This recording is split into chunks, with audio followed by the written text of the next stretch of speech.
In this video, I'm going to show you a step-by-step guide on exactly how to make 2 spike strips in Grounded 2. So the first thing we need to do is to run into this research center right here, basically. So we're going to run here, and then you're going to go into the ranger station.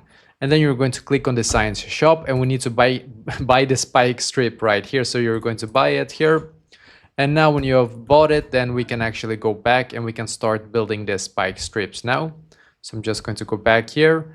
And then I'm going to click on the B button on my keyboard, and let's see where it can actually be. Nope, it's not right here. Oh, here it is, spike strip, as you can see. So we need 1 weed stem, 3 of thistle needle, 1 sap, and 1 crude rope.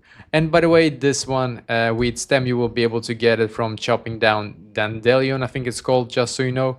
So it's pretty easy to find. Actually, just run around a little bit, you will be able to find it for sure. But let's build one here. And I'm going to also take this one and build this one. And yeah, basically this is exactly how to do this.